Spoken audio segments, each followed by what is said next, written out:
जय हिंद। स्वागत है आपका लर्निंग एंड लीडिंग चैनल में। तो प्रीवियस ईयर क्वेश्चन की जो मैंने आपको बोला था कि हम सीरीज शुरू कर देंगे, अब हम उसका जो है स्टार्ट कर रहे हैं।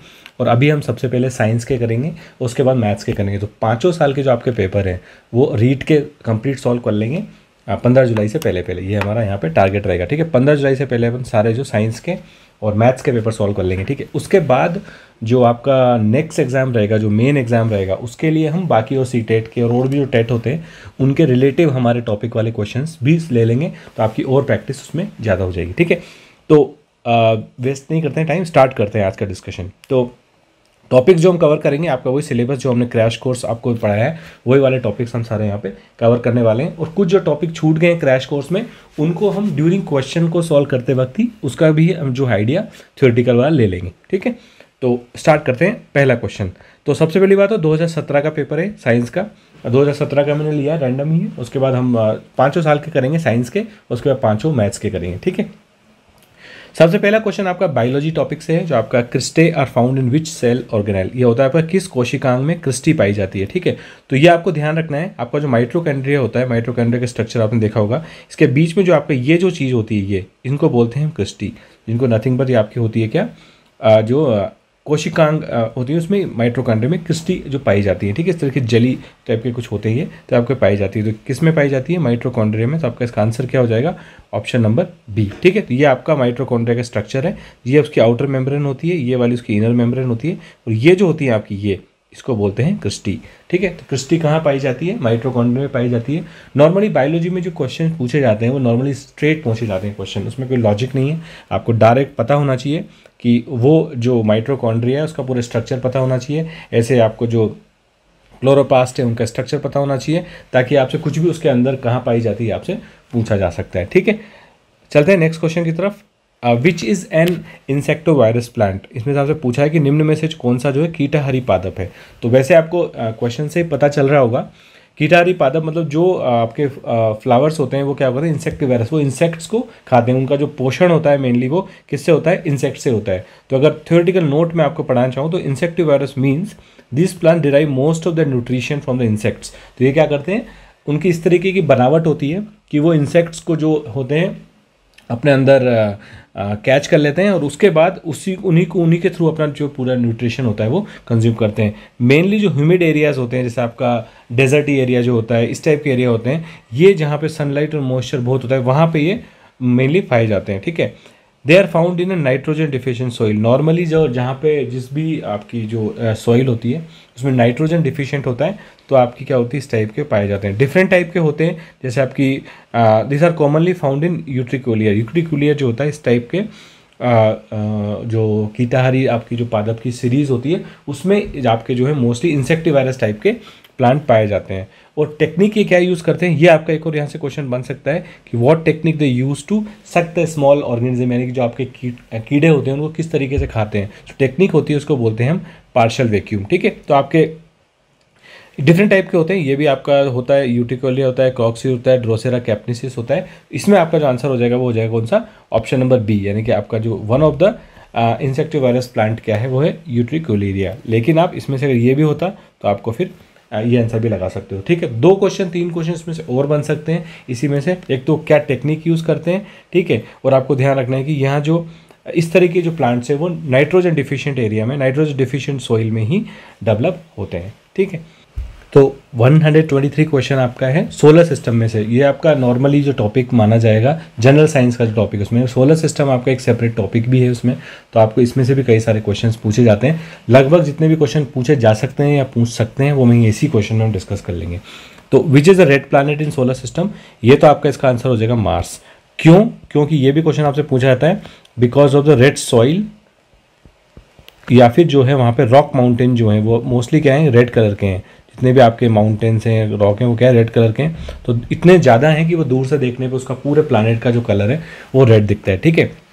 अगर सोलर सिस्टम की बात करूँ, मैं यहाँ पे आपका अगर सन बनाता हूँ, सन के आसपास जो है चक्कर काटते हैं, ये आपको पता ही होगा सोलर सिस्टम। तो इसमें आपका यहाँ पे पहले आता है मरकरी, ठीक है, फिर उसके बाद आता है आपका वीनस, फिर उसके बाद आता है हमारा अर्थ, फिर आता है हमारा मार्स, ठीक है, मार्स। उसके बाद आता है आपका जुपिटर जो कि सबसे बड़ा प्लानट है, हेवीएस्ट प्लानट है। उसके बाद आता है हमारा सैटर्न, इसका जो है इसके पास होती है एक रिंग। उसके बाद आता है हमारा यूरेनस, और उसके बाद आता है हमारा नेपच्यून। ठीक है, तो ये हो गया हमारा सैटर्न, जुपिटर, यूरेनस, नेपच्यून। तो अब आपको ये जो एक ध्यान रखना है एक तरीके से कि बस ये सीरीज़ होती है, और आपको इसमें ये ध्यान रखना है कुछ क्वेश्चन इसमें से और पूछे जाते हैं, जैसे कि वीनस जो आपका क्या होता है, ब्राइटेस्ट प्लानट है। जो आपका सीरीज है उसमें से ब्राइटेस्ट प्लानट कौन सा है, वीनस है। ठीक है, इसको वीनस को सिस्टर प्लानट भी बोलते हैं अर्थ का, क्योंकि इसकी जो साइज एंड जो रेडियस वगैरह है वो एग्जैक्टली क्या है, अर्थ की तरह, इसको अर्थ का सिस्टर प्लानट भी बोला जाता है।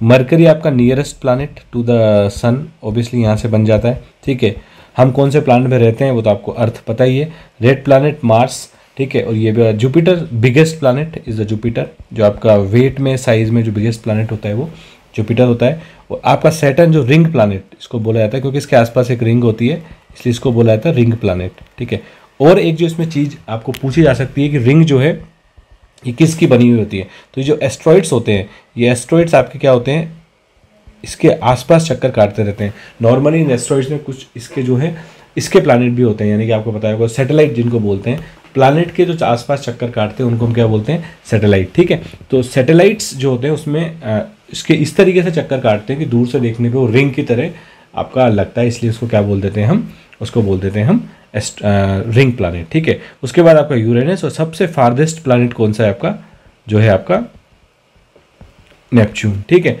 और इसमें से अगर एक क्वेश्चन बन सकता है तो आपका ये बनता है कई बार कि आपको पता होगा कि टोटल जो है 8 प्लानट है। यहाँ पे हम 1 2 3 4 5 6 7 8, लेकिन एक टाइम पे 9 प्लानट हुआ करते थे। प्लूटो एक और प्लानट हुआ करता था यहाँ पर लास्ट में, लेकिन आफ्टर साइंटिस्ट ने कुछ उसका डिसाइड किया और उसको जो है बाहर कर दिया प्लानट की कैटेगरी से। उसका सिंपल रीज़न ये था कि हर प्लानट की एक फॉर्मेशन होती है, उसको एक रूल्स फॉलो करने पड़ते हैं। प्लूटो वो रूल्स फॉलो नहीं करता था।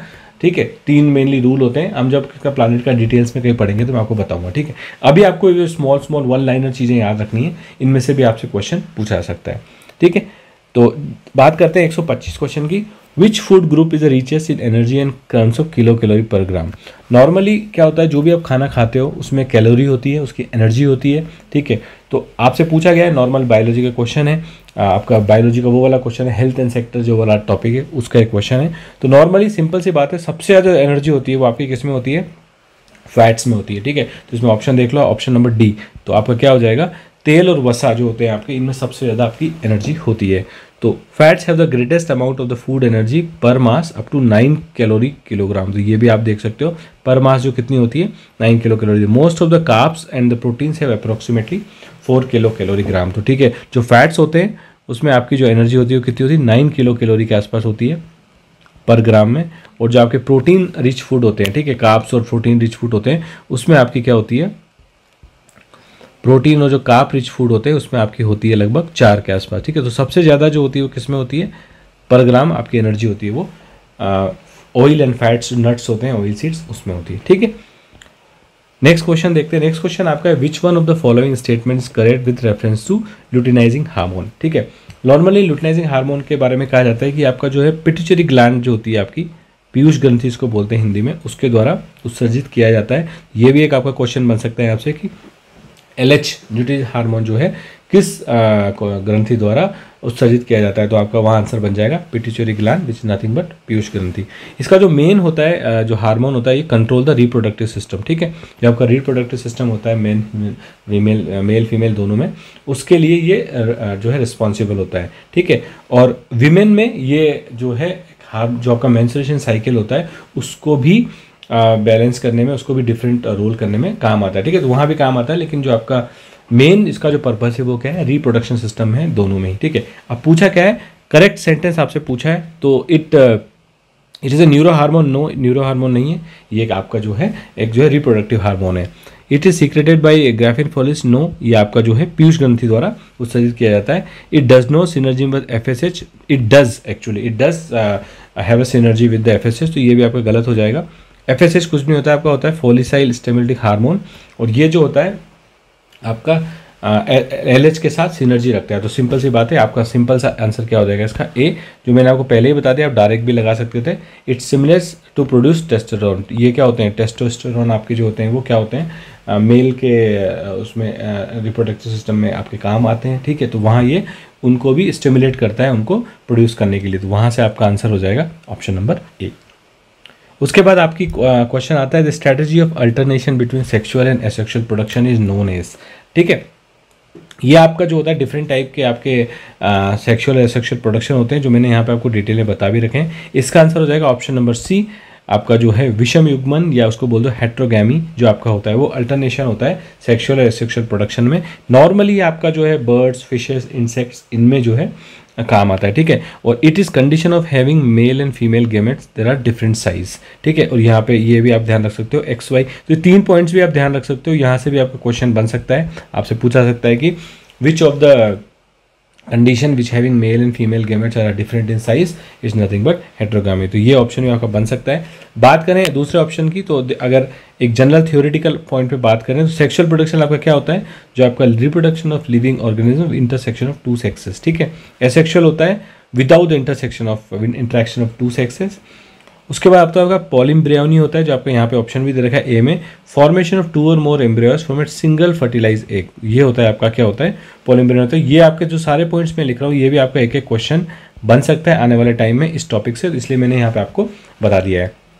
उसके बाद जो आपका अनिषेक जनन यानी कि आपका जो पार्थेनोजेनेसिस होता है वो आपका क्या होता है, reproduction of offspring from unfertilised eggs, इनके द्वारा जो होता है उसको बोलते हैं। और एपोक्सिमिस होता है kind of asexual production without fertilization. ठीक है, तो ये आपको ध्यान रखना है। यहाँ से भी आपके क्या है क्वेश्चंस एज इट इज़ बन सकते हैं, इसीलिए मैंने थ्योरेटिकल नोट यहाँ डाला है, क्योंकि बायोलॉजी हमने as a crash course discuss नहीं किया था। तो यहाँ पे मैं सारे पॉइंट्स जो आपके एक तरीके से यूजफुल हो सकते हैं वो मैं डिस्कस आपसे कर रहा हूँ। ठीक है, उसके बाद आ जाते हैं आपका क्वेश्चन नंबर नेक्स्ट क्वेश्चन पे। ये आपका फिजिक्स वाले टॉपिक से क्वेश्चन है। Object of mass 0.75 kg hanging from a string attach to a roof, what will be the force applied by the string. ये मैंने आपको वैसे क्रैश कोर्स में पढ़ाया था कि जब आप अगर इस तरीके से कोई मास यहाँ पे अगर 0.75 kg का मास अगर लगा हुआ है तो इसका जो नीचे फोर्स लगेगा वो कितना लगेगा, mg लगेगा। ठीक है, m इंटू जी नॉर्मली होता है, m इंटू जी। तो आपको करना कुछ भी नहीं है, 0.75 इंटू 9.8, स्टैंडर्ड फॉर्मेट में हम 9.8 मानते हैं जी की वैल्यू। इसको आप सॉल्व करोगे तो आ जाएगा आपका 7.35 newton, which is nothing but option number B. ठीक, तो हमेशा आपका जो फोर्स लगता है कोई भी मास m अगर उसकी वैल्यू है, अगर वो नीचे फ्री फॉल है, अगर वो नीचे या तो गिर रहा है तो भी उस पर mg लगेगा, और ओवरऑल लटका हुआ है तो भी उस पर mg ही लगेगा। ठीक है, तो आपको ध्यान रखना है कि उतना ही फोर्स उस पर लगने वाला है। ठीक है, तो नॉर्मली ये नीचे mg लगेगा तो इतना ही जो है स्ट्रिंग पे लगता है, उसको बोलते हैं हम टेंशन। और नॉर्मली अगर बैलेंस है तो t बराबर क्या हो जाएगा आपका mg हो जाएगा, तो नीचे भी उतना ही लग रहा है, उतना ही जो है आपका जो है पिंड पर उतना बल लगेगा। ठीक है, तो ये भी इस पे mg लगाएगी और ये इस पे ऊपर की साइड में t लगाएगी, which is equal to mg। ठीक है, तो दोनों की तरफ ही डोरी पिंड पे और पिंड डोरी पे सेम बल लगाएगा, क्योंकि ये इक्विलिब्रियम पोजीशन है। ठीक है, कितना हो जाएगा 7.35 न्यूटन। बात करते हैं नेक्स्ट क्वेश्चन की, विच of the following statement is true for oscillating simple pendulum. जो आपका सरल लोलक होता है, मैंने आपको बताया था जब हम पढ़ रहे थे उस टाइम पे भी, अगर इस टाइप की आपकी सिचुएशन होती है, अगर आपने इस तरीके से किसी पिन को लटकाया हुआ है और पिन को आपने से धक्का दे दिया इस डायरेक्शन में, तो क्या करता है वो ऐसे इस मोशन में इस तरीके से वो क्या करता है, पेंडुलम की तरह लटकता रहता है। ठीक है, तो इसकी 3 पोजीशन होती है। एक पोजीशन तो ये होती है, एक पोजीशन यहाँ पे जाके वापस आता है, एक पोजीशन ये होती है यहाँ पे जाके वापस आता है। 3 इसकी पोजीशन होती है। आपसे पूछा है कि कौन सा स्टेटमेंट ट्रू है, तो सबसे पहले आपका स्टेटमेंट है potential energy minimum at maximum displacement position. Maximum displacement मतलब अगर यहाँ तक पहुँचा इन दोनों पॉइंट पे, यहाँ पे इसकी पोटेंशियल एनर्जी मिनिमम होगी, एक्चुअली यहाँ पे इसकी पोटेंशियल एनर्जी मैक्सिमम होगी दोनों पॉइंट पे, क्योंकि यहाँ जाते जाते इसकी वेलोसिटी हो जाती है 0। जो वेलोसिटी हो जाती है 0 तो इसकी काइनेटिक एनर्जी कितनी हो जाएगी 0। तो जो भी इसकी एनर्जी है वो सारी किसमें कन्वर्ट हो जाएगी, पोटेंशियल एनर्जी में। यहाँ पे और इस पॉइंट पे, इन दोनों पॉइंट पे आपकी जो पोटेंशियल एनर्जी क्या होगी, मैक्सिमम होगी।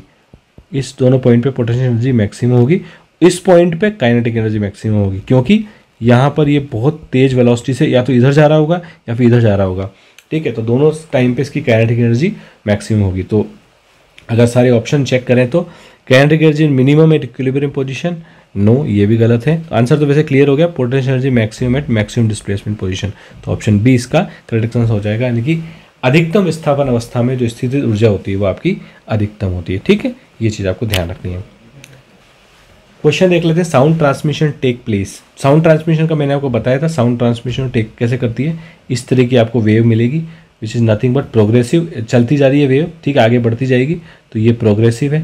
ठीक है। प्रोग्रेसिव तो आपकी यहाँ से आपको क्लियर पता लगे होगा, आगे बढ़ती जा रही तो प्रोग्रेसिव है, यहीं से आप लगा सकते हो कि आंसर क्या हो जाएगा इसका, ऑप्शन नंबर सी। लेकिन अगर ट्रांसवर्स वेव्स है या लॉन्गिट्यूडल वेव्स है, जो वेव ऊपर नीचे जाती हैं, ठीक है, इस तरीके से, उसको बोलते हैं हम लॉन्गिट्यूडल वेव, नथिंग बट प्रगामी तरंग।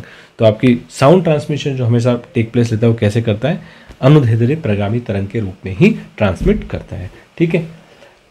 बात करें क्वेश्चन नंबर नेक्स्ट की, तो विच of the following is an output device. ये आपका जो है कंप्यूटर का टॉपिक का क्वेश्चन है, जो कि नॉर्मली एक क्वेश्चन आपसे हमेशा पूछा ही जाता है कंप्यूटर वाले टॉपिक से। तो इसमें आपका जो ट्रिक मैं आपको बता देता हूँ कंप्यूटर के, वैसे हम कुछ क्वेश्चंस और करेंगे क्योंकि आपका जो मेन एग्जाम है वहाँ भी लगभग आपका जो है 10 क्वेश्चंस कंप्यूटर से पूछे जाएंगे, टेक्नोलॉजी से पूछे जाएंगे। तो मैं आपको एक तरीके से एक फ्लो और करवाऊंगा इसका, लेकिन इसमें आपको ट्रिक बता देता हूँ। जब भी आपको रिकॉग्निशन कोई वर्ड आता है, ठीक है, रिकॉग्निशन, रीडिंग, ये सब, तो ये सब क्या होती हैं आपकी आर, अगर वो या तो रिकॉग्निशन है, ठीक है, बस आपको ये ध्यान रख लेना है, या फिर वो आपका रीडिंग है, ठीक है, तो ये क्या हो जाएंगी आपकी इनपुट डिवाइस हो जाएंगी, ठीक है, क्योंकि रीड कर रही है किसी न किसी से, तो ये इनपुट डिवाइस हो जाएंगे। और जहाँ भी आपका डिस्प्ले आ जाता है, वो आपका क्या हो जाएगा, आउटपुट डिवाइस हो जाएगा। ये आपको ध्यान रखना है, इसमें आपका काम हो जाएगा। तो अगर आप देखोगे तो इसमें एक ही है जो आपका डिस्प्ले है, तो विजुअल डिस्प्ले यूनिट आपका क्या हो जाएगा, आउटपुट डिवाइस हो जाएगा। नॉर्मली आपका जो जैसे मॉनिटर, जो भी आपका डिस्प्ले कर रहा है, किसी भी चीज़ को दिखा रहा है, भेज रहा है आपके पास इन्फॉर्मेशन, वो है आपका आउटपुट डिवाइस। और जो आपसे इन्फॉर्मेशन ले रहा है वो है आपका इनपुट डिवाइस। जैसे कि आपका माउस क्या है, इनपुट डिवाइस, कीबोर्ड क्या है, इनपुट डिवाइस, ठीक है। तो ये आपको ध्यान रखना है। नॉर्मली ये सब होते हैं क्या होते हैं, इनपुट डिवाइस होती हैं। और आपका जो डिस्प्ले होता है, इसको कह दूँ मैं मॉनिटर, ये क्या हो जाएगा, आपका आउटपुट डिवाइस हो जाएगा, ठीक है। वैसे इस टाइप के काफ़ी सारे क्वेश्चंस करेंगे हम, जब हम सेकंड पार्ट लेंगे उस वक्त आपको अच्छा और चीज़ क्लियर हो जाएगी। नेक्स्ट क्वेश्चन है हमारा, 1 जूल इज इक्विवेलेंट टू। मैंने आपको एक चीज़ बताई थी जब हम डिस्कस कर रहे थे, जूल आपकी एनर्जी की यूनिट होती है, ठीक है, और एक आपकी यूनिट होती है। तो ये नॉर्मली आपका जब हम कहते हैं कि कितना आपने काम किया है, कितनी एनर्जी है, नॉर्मल इन जनरल फिजिक्स वाले उसमें तब जूल आता है। लेकिन जो बॉडी में जब हम एनर्जी की बात करते हैं तो हम उसको कैलोरी से रिप्रेजेंट करते हैं। इसमें बस डिफरेंस थोड़ा सा ये होता है कि ये जो आपका 1 जूल होता है, ये किसके बराबर होता है, 1 जूल होता है आपका 1 डिवाइडेड बाई 4.2 कैलोरी, ठीक है।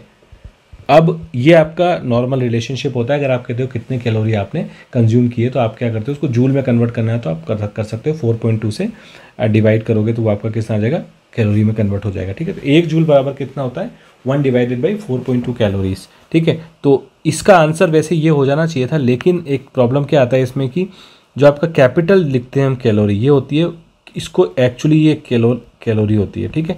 तो ये कन्फ्यूज़न रहता है यहाँ पे। अगर ये स्मॉल होता तो कोई दिक्कत नहीं आती। इसलिए ये वाला क्वेश्चन जो आपका बोनस हो गया था रीड 2017 में, अगर ये पे स्मॉल सी होता तो आपका डी आंसर हो जाता है इसका, ठीक है। लेकिन डी आंसर ना होके, ये तो नॉर्मली जो हमारी बॉडी में जो भी हम एनर्जी मेजर करते हैं उसको किलो कैलोरी में मेजर करते हैं, ठीक है। तो हम जब लिखते हैं कि 500 CAL which is nothing but 500 kilo calorie, ठीक है। तो ये डिफरेंट थोड़ा सा डिफ्रेंशिएट होता है, आपको ध्यान रखना है। इसलिए शायद ये वाला क्वेश्चन बोनस भी हो गया था, ठीक है। बात करते हैं विच of the following temperature is not possible.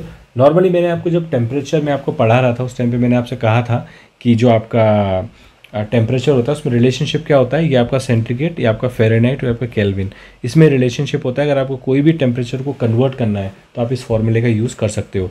अब कोई सा भी संभव नहीं है, क्योंकि एब्सोल्यूट जीरो जो टेम्परेचर होता है, एब्सोल्यूट जीरो वो होता है आपका कितना, 273। एब्सोल्यूट जीरो जो टेम्परेचर होता है वो आपका कितना होता है, अगर आप केल्विन में निकालना चाहते हो टेम्परेचर, तो आपका जो डिग्री सेंटीग्रेड प्लस अगर आप 273 कर दोगे तो आपका कितना हो जाएगा, ये केल्विन में हो जाएगा टेम्परेचर, ठीक है। तो अगर आप बात करें कि एब्सोल्यूट जीरो मतलब अगर आप केल्विन में देखो तो मैं कर भी दूँ तो केल्विन में कितना हो जाएगा, अगर इसको मैं -273 कर दूँ तो एब्सोल्यूट जीरो जो रहेगा कितना हो जाएगा आपका -273.15 डिग्री सेंटीग्रेड। ये आपका क्या हो जाएगा, केल्विन में हो जाएगा। तो केल्विन में मैक्सिमम क्या हो सकता है, 0 हो सकता है। तो नेगेटिव में पॉसिबल ही नहीं है टेम्परेचर। अगर केल्विन में नेगेटिव टेम्परेचर पॉसिबल ही नहीं है। डिग्री सेंटीग्रेड में नेगेटिव हो सकता है, कोई दिक्कत नहीं है, फ़ारेनहाइट में भी हो सकता है, लेकिन केल्विन में जो है पॉसिबल नहीं है। तो इसका आंसर हो जाएगा सी। एक्चुअली यहाँ पे ये कुछ था, क्योंकि रेडियन जो आपका आर है वो आपका दिखाया जाता है, किससे दिखाया जाता है, वो भी आपका जो है एक तरीका टेम्परेचर होता है, इसको बोलते हैं रैंकिन स्केल बोलते हैं आर को, ये आपका होता है रैंकिन स्केल। और ये भी आपका जो नेगेटिव में नहीं हो सकता, क्योंकि आपका जो रैंकिन स्केल का जो रिलेशनशिप होता है वो होता है आपका R इंटू 5/9 इक्वल टू आपका केल्विन होता है, ठीक है, ये आपका केल्विन होता है। तो ये भी आपका नेगेटिव नहीं हो सकता, पॉजिटिव हो सकता है लेकिन नेगेटिव नहीं हो सकता, क्योंकि के की जो मिनिमम वैल्यू वो क्या एब्सोल्यूट जीरो हो सकती है। तो ये आपका सी और डी दोनों अगर आप इसमें कुछ भी लगाएं तो आपका ऑप्शन सही हो जाएगा, ठीक है। बात करते हैं नेक्स्ट क्वेश्चन की। What should be the minimum height of the plane mirror to get full image of an object 2 metre height. ये तो मैंने आपको डायरेक्ट ही पढ़ाया था कि अगर आपको एक ऑब्जेक्ट को पूरा अगर प्लेन मिरर में देखना है तो आपको केवल क्या है उसकी डिवाइड बाई 2, यानी कि मिरर की जो हाइट है, मिरर की जो हाइट है वो होनी चाहिए, कितनी होनी चाहिए, जो ऑब्जेक्ट की हाइट है उसकी डिवाइड बाई 2 होनी चाहिए, ठीक है। तो यानी कि अगर मिरर की हाइट निकालनी है मुझे तो हमेशा क्या होगी, जो भी आपकी ऑब्जेक्ट की हाइट होगी उसकी हाफ हो जाएगी, तो 2/2 बराबर 1। तो 1 मीटर मेरे को चाहिए, किसकी हाइट चाहिए, तो आंसर हो जाएगा मेरा ऑप्शन नंबर ए। ये तो मैंने डायरेक्ट पढ़ाया था, मैंने आपको कहा भी था ये क्वेश्चन डायरेक्ट आता है, आपको बस इसमें कुछ भी सोचने की जरूरत नहीं है। साउंड ट्रांसमिशन टेक प्लेस, ये हम कर चुके हैं, शायद ये क्वेश्चन रिपीट हो गया, अनुदैर्ध्य परगामी तरंग के रूप में होता है। उसके बाद आता है केमिस्ट्री का पोर्शन आता है, विच of the following is a green house gas, ठीक है। तो मैंने आपको बताया था ग्रीन हाउस गैस जो होती हैं आपकी वो गैसेज होती हैं जो absorbs and emit radiant energy with in the thermal infrared range, ठीक है। ये क्या करती हैं, आपको जो है आपकी जो एनर्जी जो होती है उनको एब्जॉर्ब करती हैं, causing the green house effect. The primary green house gases in the earth atmosphere आपकी वाटर वेपर है, carbon dioxide, methane, nitrous oxide, ozone, ये क्या है आपकी ग्रीन हाउस गैसेज हैं। मेनली इनका काम क्या होता है, ये आपकी जो है जो भी आपकी थर्मल एनर्जीज होती हैं उनको एब्जॉर्ब करती हैं, टेम्परेचर को मेंटेन करने में काम आती है, ठीक है। अर्थ का जो टेम्परेचर है वो मेंटेन रहता है। लेकिन अभी क्या प्रॉब्लम आ रही है, रिवर्स ग्रीन हाउस इफेक्ट आपका होता जा रहा है, क्योंकि क्या हो रहा है, जितना ज़्यादा थर्मल एनर्जी एमिट हो रही है कि ये जो गैसेज हैं ये इसको जब एब्जॉर्ब कर रही हैं तो ये गैसेज अपने आप में रिवर्स काम कर रही हैं, और जो वापस से ये इतनी ज़्यादा ये खुद एमिट करने लगी हैं एनर्जी को, तो इसलिए बोलते हैं इसको रिवर्स ग्रीन हाउस इफेक्ट बोलते हैं।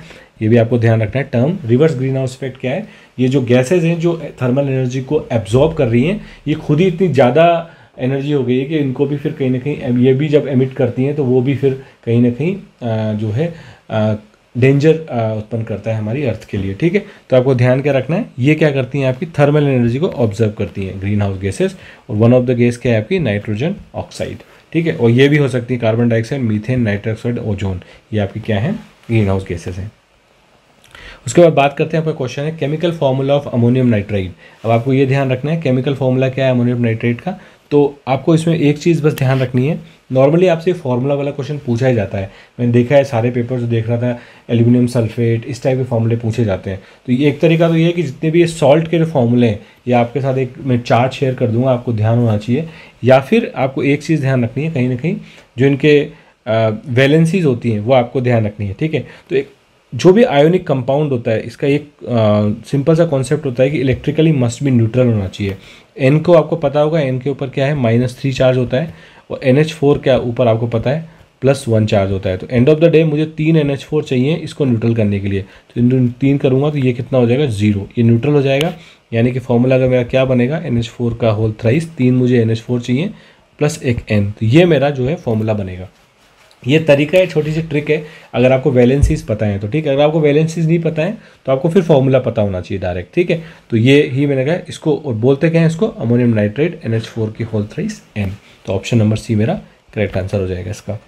उसके बाद बात करते हैं 146 क्वेश्चन की, monomers use to prepare artificial fibre Dacron, ठीक है। नॉर्मली ये जो आर्टिफिशियल फाइबर होते हैं ये क्या होते हैं आपके जितने भी कंडेंसेशन पॉलीमर्स होते हैं इनकी जो रिपीटेड कंडेंसेशन रिएक्शन होती हैं, आइदर वो बाई फंक्शनल हो, ट्राई फंक्शनल हो, मोनोमेरिक यूनिट्स हो, उनके रिएक्शन से ये क्या करते हैं number of such n item आपके इसके पॉलीमर्स के ये अगर कनेक्ट होके एक तरीके से एक दूसरे से बॉन्ड बना लेते हैं, और उस बॉन्ड को जब हम केमिकली उसको जब अटैच कर देते हैं तो वो हमारा आर्टिफिशियल फाइबर कहलाता है। तो डेक्रोन एक वन ऑफ द फाइबर है जो आपको इसमें बताना है कि किन दो मोनोमर्स या फिर ट्राई फंक्शनल मोनोमिक यूनिट्स को मिलकर बना है, ठीक है। तो मैंने यहाँ पे आपके साथ स्नैपशॉट भी शेयर किया है रिएक्शन का, ये है आपका एथिलीन ग्लाइकोल और ये है आपका जो है ट्रिपएथिलिक एसिड, इन दोनों का जो रिएक्शन होगा उससे आपका जो टेरिलीन या डेक्रोन जो है बनता है, इसको टेरिलीन भी बोलते हैं या फिर आपको उसको डेक्रोन भी बोलते हैं। तो इसका आंसर हो जाएगा ऑप्शन नंबर 3।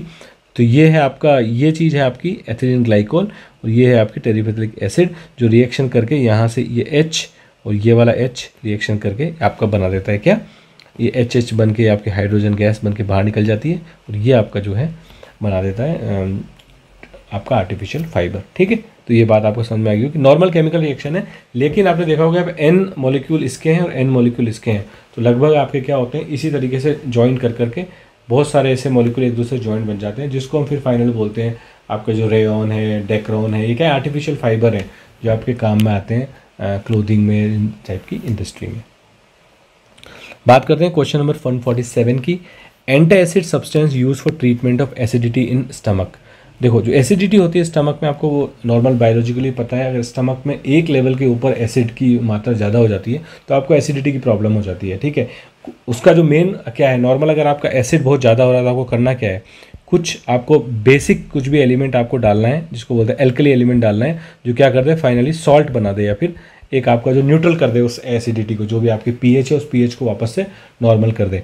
तो अगर इसमें देखोगे मिल्क ऑफ मैग्नीशिया जो होता है वो आपका one of the alkali base होता है। ठीक है, वो जो आपको क्या करता है, आपकी जो एसिडिटी है उसको डाउन कर देता है, पीएच को क्या है नॉर्मल कर देता है। ठीक है, अब नॉर्मली क्या होता है, ऐसी सिचुएशन बन जाती है आपकी जो आपको कहीं ना कहीं उससे एसिडिटी होती है तो आपको स्टमक में पेन भी होता है, वो सब भी चीज़ होती है। तो एंड ऑफ द डे आपको क्या चाहिए, एल्कली कुछ ऐसा चाहिए जिससे आपको कुछ ज़्यादा। मिल्क ऑफ मैग्नीशिया क्या है, नॉर्मली इसको मिल्क ऑफ मैग्नीशिया बोलते हैं, लेकिन ये नथिंग बट आपका क्या है, मैग्नीशियम हाइड्रोक्साइड है कि आपका मैग्नीशियम हाइड्रोक्साइड, अगर इसका केमिकल जो नाम है वो है आपका मैग्नीशियम हाइड्रोक्साइड। ठीक है, ये क्या है थोड़ा सा वाइट कलर का होता है, इसलिए इसको मिल्क ऑफ मैग्नीशिया बोल दिया जाता है। ये आपका जो काम आता है, किसमें काम आता है, एल्कली इसकी नेचर होती है। तो अगर एसिड आपके स्टमक में ज़्यादा है तो उससे रिएक्शन करके ये पीएच को क्या कर देता है, न्यूट्रल कर देता है। ठीक है, पीएच न्यूट्रल कर देगा तो आपका क्या हो जाएगा, ये one of the anti acid हो जाएगा। Anti acid is nothing but जो एसिड को न्यूट्रल कर दे, एसिड के एंटी जो जाए। ठीक है, और एसिड के एंटी कौन जा सकता है, any alkali, any basic material which can reduce the pH to the neutral form. ठीक है, तो यहाँ पे आंसर हो जाएगा मेरा मिल्क ऑफ मैग्नीशिया। उसके बाद बात करते हैं, आपका क्वेश्चन है coal containing maximum percentage of carbon. Carbon से रिलेटेड आपका एक ने क्वेश्चन आता ही है, नॉर्मली कार्बन पॉलीमर से रिलेटेड आ सकता है, ग्रेफाइट आपकी जो भी उसके डिफरेंट जो बहुलक होते हैं उससे रिलेटेड आ सकता है। ये आपका वन ऑफ द क्वेश्चन है जो आपका कोल से रिलेटेड आया है। इसके बारे में अगर मैं बात करूँ आपसे, तो जो आपका मैक्सिमम परसेंटेज ऑफ कार्बन होती है किसमें होती है, एंथ्रासाइट होता है। इसको कहा भी जाता है प्योर कोल जो होता है, इसको यहाँ पे कहा जाता है। प्योर वैरायटी ऑफ कोल जो होता है क्या होता है, वो एंथ्रासाइट होता है। अगर मैं आपके साथ में शेयर करूँ तो आपकी जो एंथ्रासाइट होती है, एंथ्रासाइट जो टाइप की जो कार्बन होता है वो होता है आपका कोल में जो कार्बन होता है वो आपका लगभग 86 से 92% के आसपास होता है। जो आपका बिटूनिमस टाइप का जो कोल होता है जो आपका सेकेंड नंबर पर आता है, ठीक है, बिटूनिमस जो होता है आपका वो सेकेंड नंबर पर आता है, इसमें आपकी होती है 76 to 86% ऑफ कार्बन होता है। थर्ड नंबर पे आता है आपका सब बिटूनिमस, उसको छोड़ दो। उसके बाद आता है आपका लिग्नाइट। ठीक है, लिग्नाइट आपका आता है वो होता है 65 to 70% आपका जो होता है इसमें कार्बन होता है। तो ये चीज़ आपको ध्यान रखनी है। तो मैक्सिमम कार्बन जो होता है वो आपका क्या होता है, एंथ्रासाइट में होता है। और ये क्या है, आपके कार्बन के उत्प्रेरक है। मैंने बताया था ना कि anthracite is the most metaphors type of coal.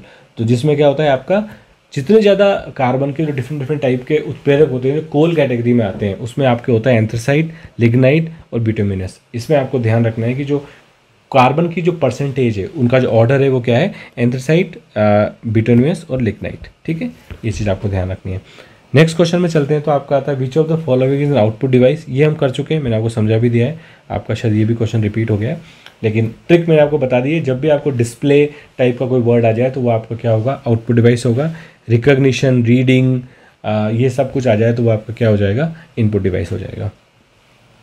Last question है हमारा 150, हु डिस्कवर्ड द पेनिसिलिन। ठीक है, नॉर्मली ये क्वेश्चन आपका जरूर आता है, एक ने एक क्वेश्चन जरूर आएगा, या तो हु डिस्कवर्ड पेनिसिलिन, बायोलॉजी में से आ जाए हु डिस्कवर्ड एक्सरे।